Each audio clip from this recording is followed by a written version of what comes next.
Okay, ang baby ko ay nagpe-prepare na naman. Anong tawag dito, anak? Bok choy with tofu. Akala ko bawang na to ah. Nadurog pala. Nagawa siya ng sauce.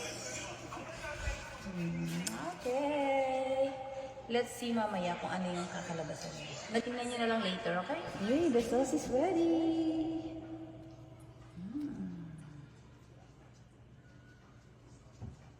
Sarap.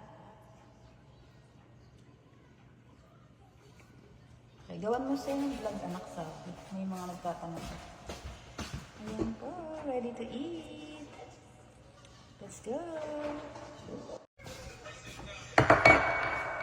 Okay, ang baby ko ay nagpe-prepare na naman.